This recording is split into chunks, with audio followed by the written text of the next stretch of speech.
Welcome back mga kababayan sa Tagalog Crime Stories kung saan ibinabahagi ko ang aking obsession sa true crimes at isinasalaysay ko ito sa Tagalog.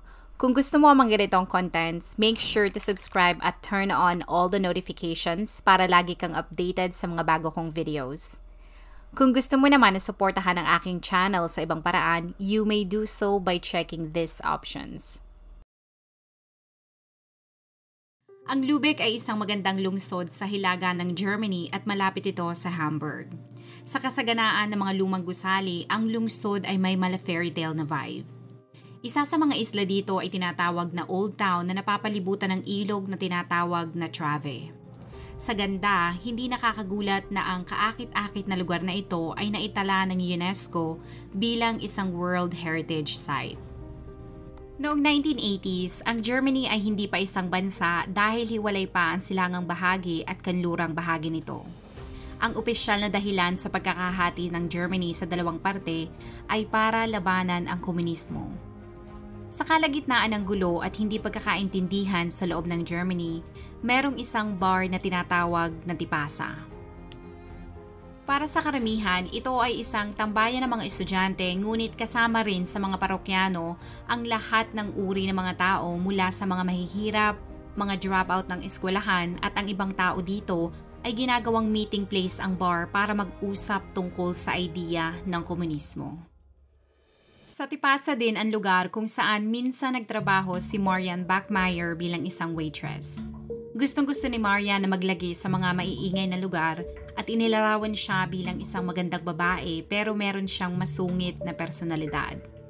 Pero ang kanyang simpleng buhay ay magbabago noong March 1981. Kalmado siyang pumasok sa isang silid ng korte sa Lübeck District Courthouse.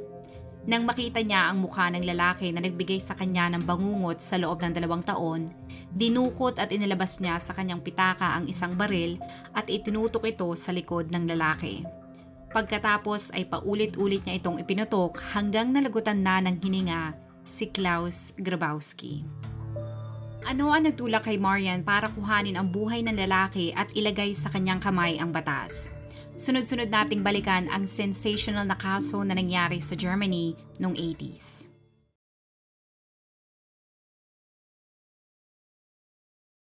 Si Marian Bachmeier ay ipinanganak noong June 3, 1950 sa Sarstedt, Germany. Ang kanyang mga magulang ay mga refugee mula sa East Prussia. At para sa mga hindi pamilyar, ang East Prussia ay isang lugar na parehong kinuha ng Russia at Poland noong World War II. Ang ama ni Marian ay parte ng militar at nakulong ito pagkatapos ng digmaan. Siya ay lumaki sa isang mahigpit at istriktong tahanan. Malimit uminom ng alak ang kanyang ama na halos lahat ng oras ay ginugugol nito sa pag-inom sa bar na malapit sa kanilang bahay.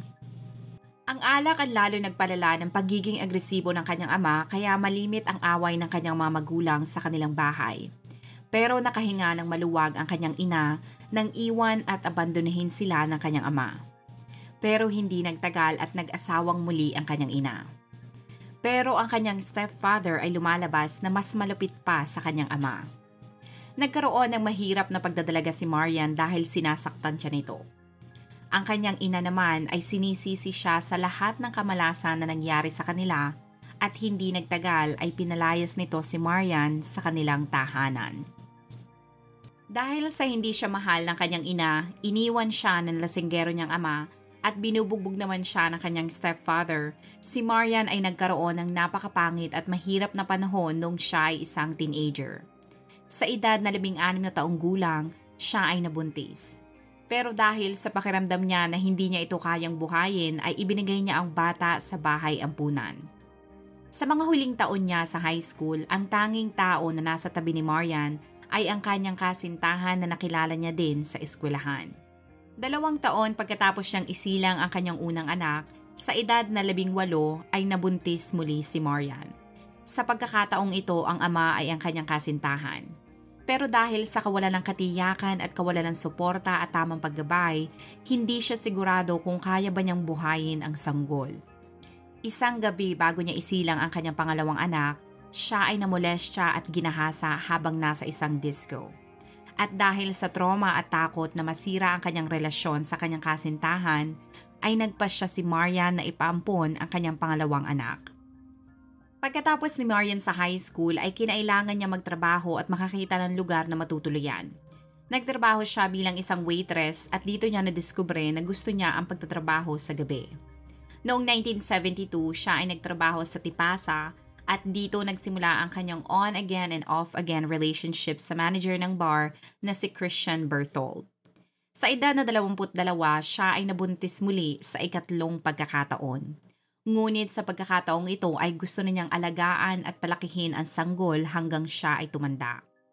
Kahit hindi na niya muling nakita ang kanyang dalawang anak, ay lumipas ang mga taon na hindi siya nagsisisi sa kanyang ginawa kaya para sa kanya, ang pagkakaroon ng pangatlong anak ay ang pagkakataon niya para maitama ang lahat. Pero kung si Marian ay handa na para maging isang ina, ang kanyang kasintahan naman na si Christian ay hindi pa handa para sa isang seryosong relasyon. Kaya nagdesisyon si Marian na palakihin ang bata ng mag-isa. Ipinanganak niya ang kanyang anak na babae na pinangalanan niyang Anna noong November 14, 1972.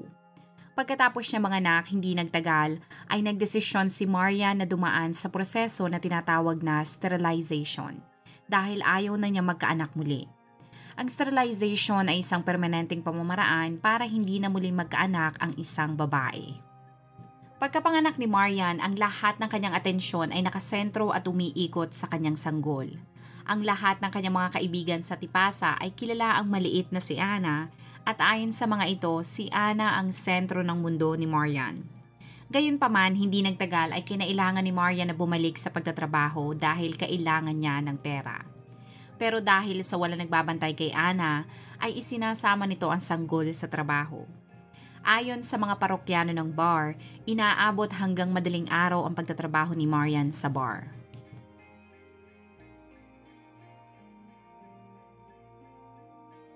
Lumaki si Anna at nakilala bilang isang maliit na bata na masayahin at may malayang pag-iisip. Literal na lumaki si Anna sa loob ng bar. Naaalala pa ng mga parokyano noong panahon na ang batang babae ay madalas na natutulog sa isang bangko, habang ang kanyang ina ay nagtatrabaho at nakikipag-usap sa mga parokyano. Sinabi ng isang kaibigan ni Marian na si Anna ay isang masiglang bata na hindi kailanman nagkaroon ng maayos na pamumuhay. Hindi nagtagal ay napagtanto ni Marian na ang sitwasyon nilang dalawa ay hindi perpekto. Kaya nakipag-usap siya sa isang mag-asawa na kilala niya para ampunin si Anna bilang isang foster child. Para kay Anna, ang tanging paraan para siya ay maglibang ay ang paminsan-minsang pagbisita sa ibang lugar kasama sina Marian at Christian. Si Christian ay hindi masyadong hands-on sa pagiging ama o partner kay Marian. Sa mura niyang edad, ang araw ay naging gabi dahil ang kanyang ina ay nagtatrabaho sa gabi at natutulog naman ito sa umaga na halos inaabot ng buong araw. Habang natutulog ang kanyang ina, naglalaro si Anna sa kalye, nakikipag-usap siya sa mga kapitbahay at nakikipaglaro siya sa kanilang mga alagang hayop. Noong May 5, 1980, katulad ng isang normal na araw, si Marian ay natutulog sa kanilang apartment sa taas ng Tipasa. Noong nakaraang araw ay nagkaroon sila ng pagtatalo ng kanyang 7 taong gulang na anak na si Anna. At dahil sa galit si Anna sa kanyang ina, hindi siya pumasok sa eskwelahan noong araw na iyon, bagkos ay nagpasa siyang maglakad papunta sa bahay ng kanyang kaibigan upang makita kung naroon ito. Ngunit ang kaibigan ay pumasok sa paaralan. Kaya nilibang ni Anna ang kanyang sarili at naglaro siya sa kalye at nakipag-usap sa mga kapitbahay. Nang sumapit ang hapon, nagkaroon ng photoshoot si Marian para sa isang lokal na pahayagan dahil sa nakuha niya ang atensyon ng isang reporter nang makita nito ang kanyang hindi pangkaraniwan na kulay at disenyo ng kanyang sasakyan na isang Volkswagen van. Pagkatapos ng interview at photoshoot, umuwi si Marian pero hindi niya nakita si Anna. Lumabas siya para hanapin ito ngunit wala siyang nakita. Naghintay siya hanggang gabi pero hindi ito umuwi kaya nagdesisyon siya na pumunta sa police station para mag-file ng missing persons report. Kinabukasan, hindi pa rin bumalik si Anna sa kanilang tinutuluyan. Alam ni Marian na galit si Anna sa kanya kaya naisip niyang nagtatago o nakikituloy lamang ito sa bahay ng isang kaibigan. Ngunit nang wala sa kanya mga kaibigan na nakakaalam kung nasaan ito, ay lalong nag-alala si Marian. Maging ang kanilang mga kapitbahay ay wala ring alam kung nasaan ito.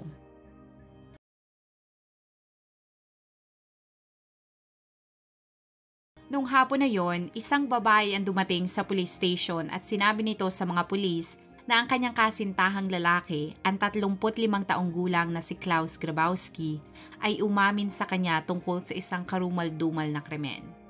Ayon sa babae, pinatay nito ang maliit na si Anna. Ayon sa kanya, ikinuwento sa kanya ni Grabowski ang lahat-lahat. Si Grabowski ay ang kapitbahay ni Marian at kilala nito si Anna dahil madalas siyang kausapin ng bata at tanungin kung maaari ba siyang makipaglaro sa kanilang pusa. Nang bumalik si Anna mula sa bahay ng kanyang kaibigan noong May 5, nag-cross ang landas nila ni Grabowski sa kalye. Gaya ng nakagawian, binati niya ito at tinanong kung maaari ba siyang makipaglaro sa kanilang pusa. Pumayag naman si Grabowski at umakyat silang dalawa sa apartment ito. Pero pagkatapos ni Anna na pumasok sa apartment ay hindi na ito nakitang lumabas. Walang nakakaalam kung ano ang nangyari sa loob ng apartment pero pagkalipas ng ilang oras, sinakal ni Grabowski ang 7 taong gulang na si Anna gamit ang isang pares ng medyas na kanyang kasintahan. Nang umuwi ang kanyang kasintahan, sinabi sa kanya ni Grabowski ang kanyang ginawa.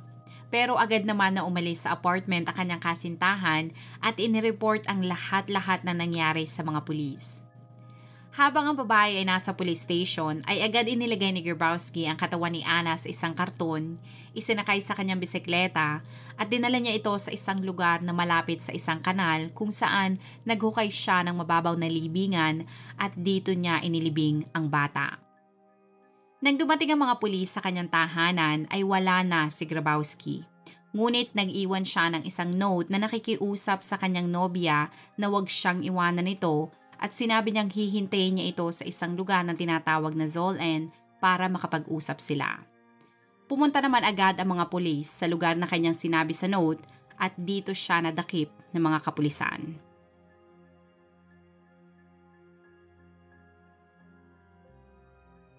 Si Klaus Grabowski ay mayroong magulong nakaraan. Siya ay may maraming kaso ng pangmomolestya na nagsimula noong 1970s. Nakatala sa record na ang kanyang unang biktima ay isang 6 na taong gulang na babae na nakatakbo at nakatakas sa kanya. Tinangkapan ni Grabowski na habulin ito pero nakasigaw ang bata kaya wala siyang nagawa kung hindi pakawalan nito. Siya ay kinasuhan ng attempted murder pero nabigyan lamang siya ng probation. 2 taon pagkatapos niyang mahuli, noong 1975 siya ay kinasuhan ulit ng pang-aabuso sa 2 batang babae. Sa pagkakataon na ito, idinaan siya sa isang psychological evaluation at ayon sa evaluation ni Dr. Hartmanis, siya ay sigurado na ang kilos o ikinikilos ni Grabowski ay ang kilos ng isang adik sa pakikipagtalik sa mga batang babae. At sa kanyang konklusyon ay delikado ang publiko sa kanya. Noong 1976, inirekomenda ng judge na dapat ikulong si Grabowski sa isang psychological treatment facility bilang parusa sa pang-aabuso niya sa 2 batang babae. Parte ng rehabilitation ay dadaan siya sa proseso na tinatawag na castration. Ang kontrobersyal na paraan na ito ay ang parusa na ipinapataw sa mga sex offenders sa Germany noong 1980s. Ang mga nagkakasala ay binibigyan ng stelbestrol na isang non-steroidal estrogen na may layuning babaan ang testosterone ng isang lalaki. Bukod sa pagbibigay ng stelbestol, binibigyan din sila ng antipsychotic na gamot na tinatawag na benperidol na minsan ay ginagamit ng mga doktor para bawasan ang pagnanasa ng isang tao na makipagtalik. Pero ang pamamaraan na ito ay naging ugat ng maraming katanungan dahil maraming doktor ang nagsasabi na ang castration ay pumipigil lamang sa pagkakaroon ng anak, pero hindi nito napipigilan ang pagnanasa ng isang tao na makipagtalik. Pero kahit may mga doktor na hindi sang-ayon sa pamamaraan, ang korte ay binigyan si Grabowski ng pagpipilian. Kapag pinili niya ang castration, siya ay makakalaya ng maaga. Pero kapag hindi siya pumayag, siya ay mananatili sa psychological treatment facility ng matagal na panahon. Nang parehong taon ay pumayag si Grabowski na dumaan sa proseso ng castration at siya ay nakalaya. Pagkatapos siya makalaya, walang nangyaring psychological care o follow-up treatment sa kanyang kaso.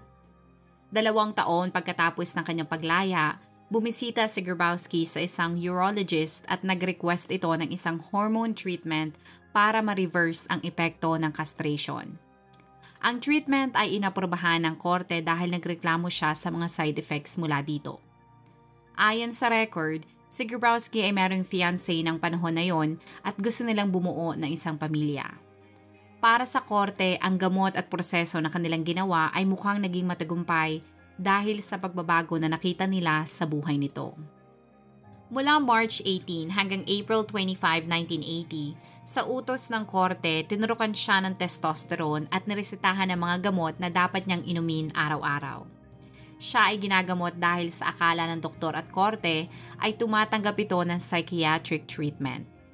Ang hindi alam ng urologist ay nagsinungaling si Grabowski sa kanya na tumatanggap ito ng follow-up psychiatric treatments. Nang na-interview ang urologist, inamin nito na wala siyang alam sa nakaraan ni Grabowski. At dahil sa natapos na ang pag-inom ng gamot na nareseta sa kanya, si Grabowski ay may parehong antas ng testosterone bago ang pag-castrate sa kanya.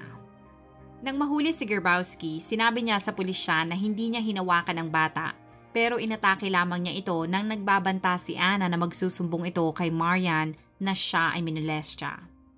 Ayon kay Grabowski, tinakot siya ni Anna na kakasuhan siya nito ng pagmumolestya kapag hindi niya ito binigyan ng pera. Sinabi ni Grabowski na nagalit siya at natakot dahil pag nalaman na naman ng pulisya na siya ay nang molestya ulit, ay babalik siya sa kulungan at iiwanan siya ng kanyang nobya. Kaya di umano, nang nakaupo si Anna ay kinuha niya ang isang pares ng medyas at ginamit niya ito para sakalin ang 7 taong gulang na bata. Ayon sa kanya, nanlaban pa si Anna pero dahil sa masyado siyang malakas, hinila pa niya ang medyas ng mas mahigpit hanggang sa mamatay at malagutan ng hininga ang bata. Pinuntahan ng pulisya ang lugar kung saan sinabi ni Grabowski na inilibing niya ang bata at doon nila natagpuan ang kahon. Ang kanyang maliit na katawan ay nakatali na parang baboy at lumalabas na maingat itong inilagay sa loob ng kahon.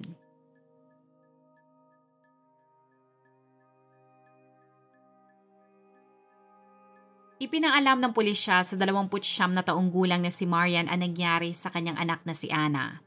Pero napansin ng mga pulisya na kakaiba ang reaksyon ni Marian. Kung ang ibang mga namatayan ay marami ang katanungan sa kung ano ang nangyari sa biktima, si Marian ay ayaw makipag-usap sa kanila at nagpumilit ito na pumunta sa morgue para kilalanin kung ang bangkay ba talaga ay sa kanyang anak na si Anna. Pero ang ipinapakita ni Marian na pagiging malakas sa gitna ng trahedya na nangyari ay lumalabas na isang pagpapanggap lamang. Dahil ang totoo ay ang sinapit ng kanyang anak ay talagang sumira sa buhay niya. Siya ay napuno ng pagsisisi. Kinasusuklaman at hindi niya mapatawad ang kanyang sarili dahil nag-away sila isang araw bago ito mawala. Sa labing ni Anna ay sinigurado ni Marian na hindi ito magiging tradisyonal dahil malakas niyang pinatutugtog ang mga kanta ng bandang Pink Floyd sa loob ng simbahan. Ilang buwan pagkatapos mailibing ni Anna, si Marian ay dumanas ng marami pang paghihirap sa kanyang buhay. Habang naghihintay ng paglilitis kay Grabowski, siya ay nagkaroon ng ilang public meltdowns at minsan ay hindi siya lumalabas sa kanyang apartment. Kahit walang sawa ang suporta na natatanggap niya mula sa mga tao sa bar sa Tipasa, ay hindi pa rin niya mapatawad ang kanyang sarili sa sinapit ni Anna.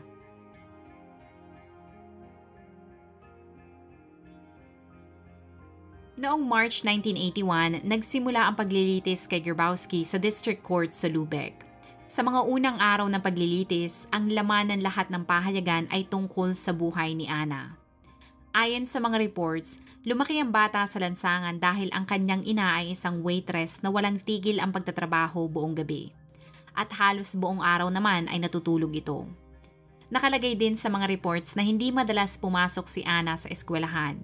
At sa mga araw na hindi siya pumapasok ay ang araw na nakilala niya ang kanyang kapitbahay na si Grabowski.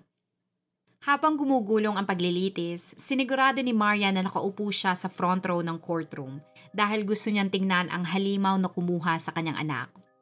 Madalas sumigaw si Marian sa loob ng korte na nakakakuha ng atensyon ng mga tao at mga reporters na nagko-cover ng paglilitis.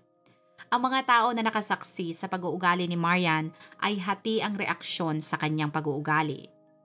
Ang iba ay nagsasabi na gusto lamang nito na makuha ang atensyon ng press, pero ang iba naman ay naiintindihan ang kanyang kilos at pag-uugali dahil ang nangyari kay Ana ay isang bangungot ng bawat magulang. Napakahirap pakinggan ang mga sagot ni Grabowski lalo na nang siya ay tanungin tungkol sa huling sandali ni Ana. Sinabi nito na habang ang bata ay nakaupo, nilapitan niya ito mula sa likuran at dito na niya ito sinakal. Ayon sa kanya, nang narinig niya na may lumalabas sa ilong ng bata ay pumikit siya dahil hindi niya kaya pang tingnan ang estado ng katawan nito.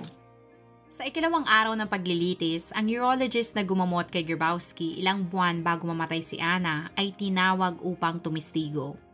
Dito na niya sinabi na nagsinungaling sa kanya ang suspect upang makatanggap ng gamot. Iginiit niya na sinabi sa kanya ni Grabowski na isa siyang exhibitionist. Ang issue ng operasyon na ginawa kay Grabowski ay naging malaking issue. Ang mga tao ay kinwestiyon kung sapat na ba ang batas sa Germany sa paghawak ng mga kaso ng mga tao na nangmomolestya sa mga bata.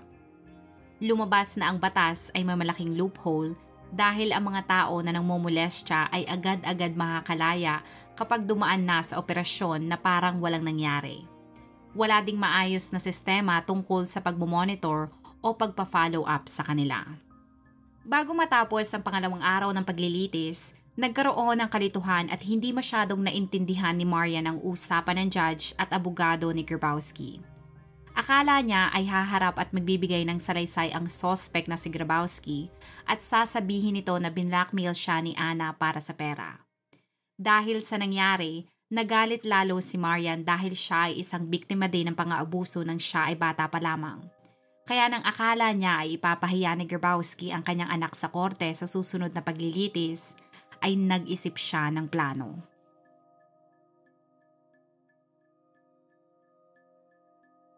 Biyernes noong March 6, 1981, ikatlong araw ng paglilitis, isang malamig at maulang araw ito sa Lübeck.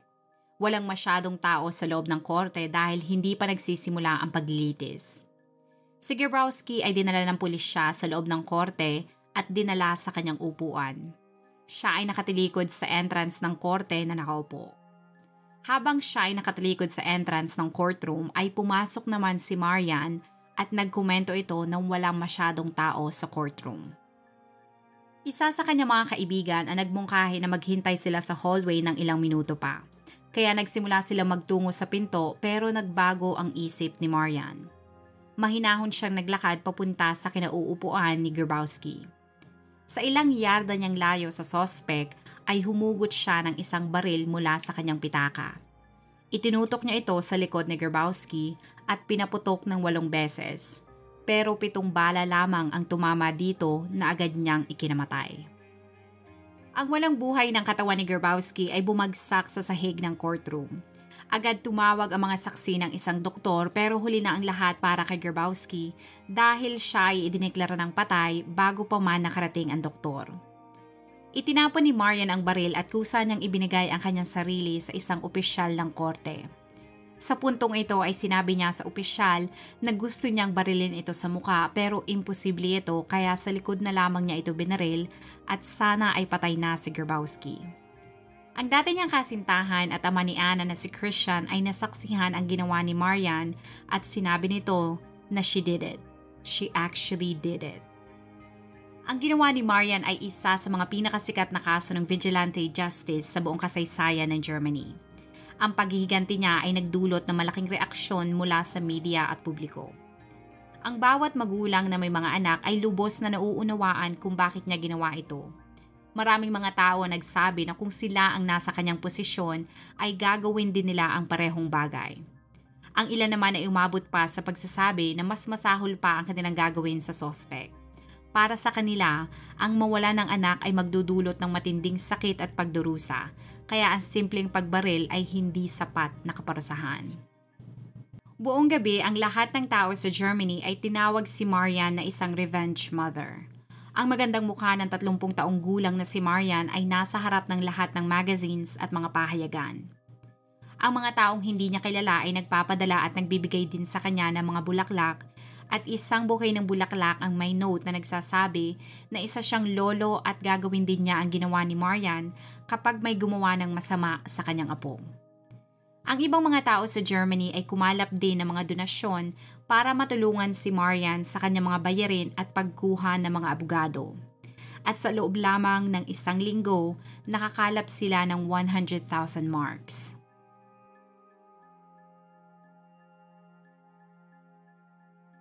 Ang nangyari ay isang eye for an eye justice na sa tingin ng publiko ay maaaring makatwiran. Pero para sa batas ng Germany dahil namatay si Grabowski habang siya ay nililitis, siya ay hindi napatunayang nagkasala o sospek. Kaya sa mata ng batas, namatay siyang inosenteng tao. Ang prosekusyon ay may mahirap na responsibilidad sa kanilang mga kamay sa kaso laban kay Marian. Para sa kanila, hindi nila ito bibigyan ng pardon o papatawarin dahil natatakot sila na kapag ginawa nila ito, ay susundan ng ibang tao ang ginawa niya at dadami pa ang pagpatay ng mga vigilante. Gayunpaman, hindi nila maitatanggi na marami ang may gusto na patawarin o bigyan nila ng pardon si Marian. Ang mata ng publiko ay nakatuon sa gagawin ng prosekusyon kung paano nila hahawakan ang kaso. Matapos palayain si Marian ay kinuha ulit ito at dinala sa kustodiya ng mga kapulisan noong August 14 dahil may nagtip sa kanila na may nagtatangka sa buhay nito. Sa humigit kumulang na 16 na buwan na siya ay nasa kustodiya ng mga kapulisan at naghihintay ng kanyang paglilitis, tinangka ni Marian na kitilin ang sarili niyang buhay ng 5 beses. Ang mga hindi mabilang ng mga doktor at psychologist ay nanawagan sa gobyerno na palayain ito. Pero dahil sa tumatanggi si Marian na makipagtulungan sa mga itinalagang psychologist, ay nagdesisyon ang korte na siya ay mananatili sa isang psychological facility.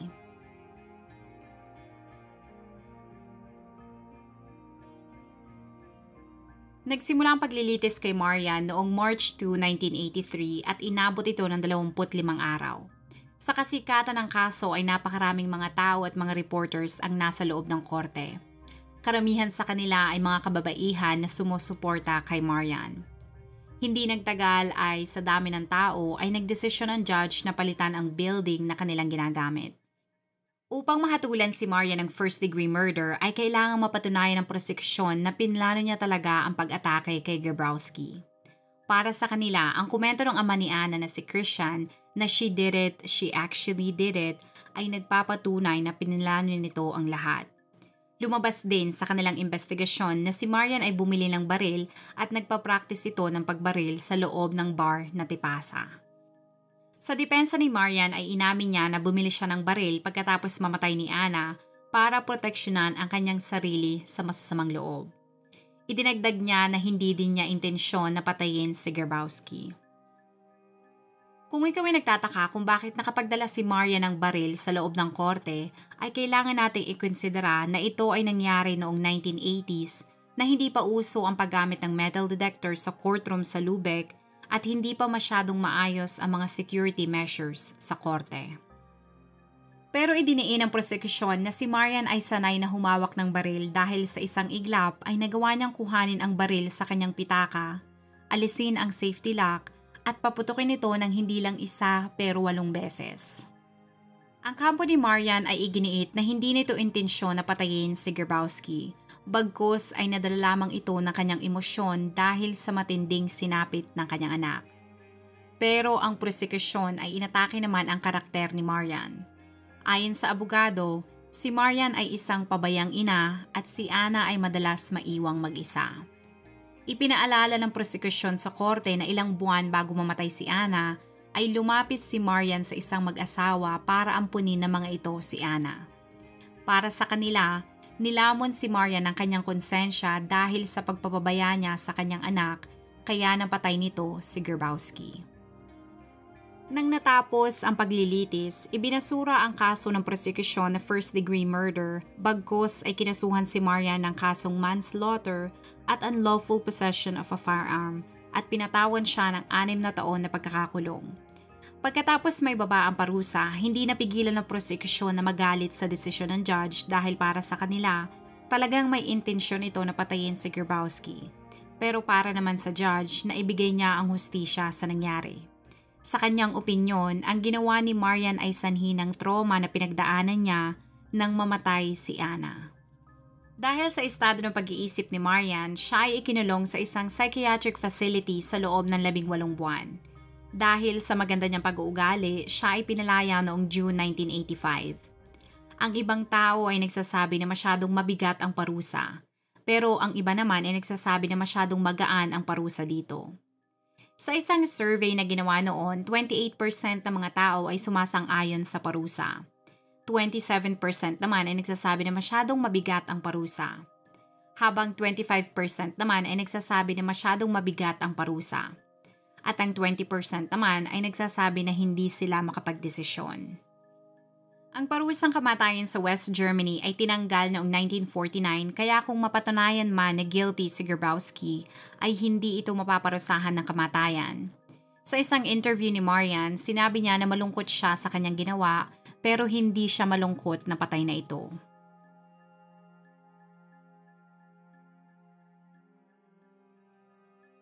Ibinenta ni Marian ang kwento ng kanyang buhay sa German magazine na Stern sa halagang 250,000 Deutschmark. Ginamit niya ang pera upang bayaran ang kanyang mga utang sa kanyang mga abogado. Ang magazine ay nagpublish ng isang serye ng mga artikulo na pinagbasehan naman ng 2 pelikula na inilabas sa Germany noong 1984. Noong late 1980s, nagpakasal si Marian at lumipat sa Nigeria kasama ang kanyang asawa, pero nag-divorce din sila agad noong 1990. Pagkatapos ng kanilang paghihiwalay, lumipat si Marian sa Italy at nagtrabaho siya bilang isang caregiver.